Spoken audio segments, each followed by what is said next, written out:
Item number SCP-049. Object Class Euclid.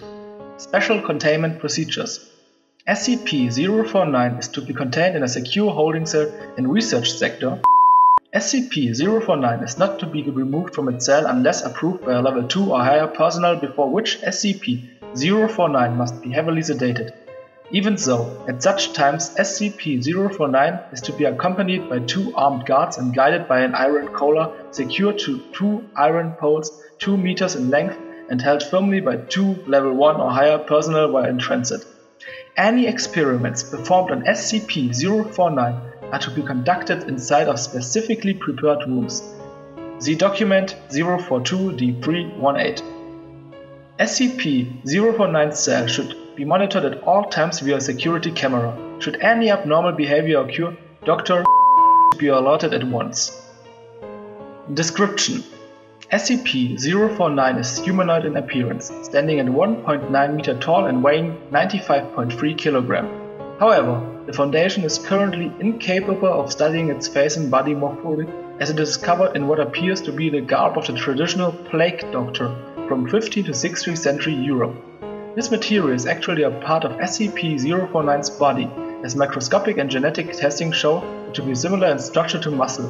Also, it feels much like rough leather and a mask much like ceramic. It was originally discovered in England by local police. Mobile Task Force responded to a suspected outbreak of data expunged. All civilians with a 0.5 km radius were given Class A amnestics as part of the initial containment procedure. SCP-049 does not speak. See Addendum A1 for an update. Also, it seems to understand English perfectly well and is completely docile until it tries to perform surgery. SCP-049's touch is invariably lethal to humans.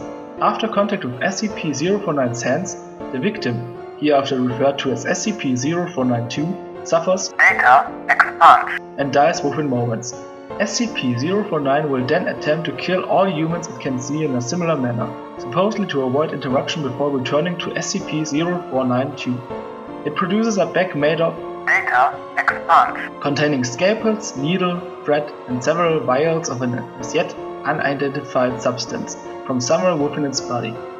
Research has been unable to locate his tools when inside of SCP-049 through X-ray and similar techniques, and begins dissecting SCP-049-2 as well as inserting various chemicals into the body. After approximately 20 minutes, SCP-049 will zoo SCP-049-2 back up and become docile once more. After a period of a few minutes, SCP-049-2 will resume vital signs and appears to reanimate. However, SCP-049-2 seems completely without higher brain functions and will wander aimlessly until it encounters another living human. At that point, SCP-049-2's adrenaline and endorphin levels increase to approximately 300% as it attempts to kill any human beings it can find, before returning to its mindless state and wandering until it comes across more humans. At this stage, termination with extreme prejudice is allowed. Failure to enforce this protocol outside of testing scenarios, see Addendum T-04912, is punishable by termination.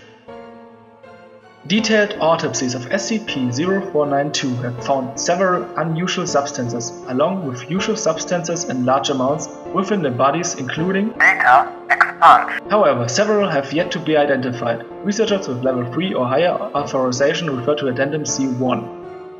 Addendum A1. SCP-049 spoke for the first time today, December 6, 2000, addressing Dr. A full account of the conversation is attached. Interviewed, SCP-049. Interviewer, Dr. SCP-049 randomly began speaking with no obvious provocation en route to a testing facility. Dr. was recording notes at the time on a handheld microphone. Irrelevant data has been omitted. What is this place? What? It's a laboratory?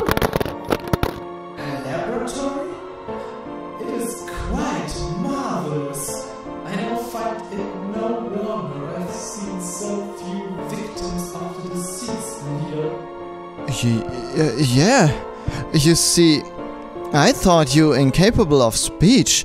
I'm somewhat startled that you, can, Oh my, yes, good sir. I simply prefer not to. Most victims of the disease are quite melancholy and do not react at all well to conversation. I have seen you several times now and have not detected the disease in you. Therefore, I assume you are also a doctor? Yes, actually. Call me... But what disease are you talking about? Why, good doctor, the great pestilence. What else? Great pest... the Great Plague. Should have seen that coming. But no one here is infected, I can assure you. Oh, good doctor, I can assure you the pestilence is here and I can sense it. It is my duty in life to rid the world of it. My cure is most effective. Your cure? Your cure has cost us hundreds of lives! Your cure is faulty! Good doctor, my cure is most effective. SCP-049 lapsed once again into silence and no further attempts to make it speak were effective. Closing statement. We managed to get our tests done for the day, trying to figure out what causes it to perform surgery or more accurately, what it detects as the pestilence.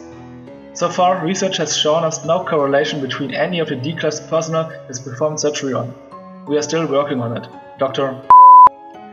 Addendum C1, Level 3 authorization required. On April 26, 2000, SCP-049 managed to break containment. During the roughly 5 minutes period in which it was unsupervised, it came into contact with SCP. Upon being detained, SCP-049 was very calm and amiable. Since this time, however, SCP-049 has been shown to be much more talkative leading up to and performing surgery.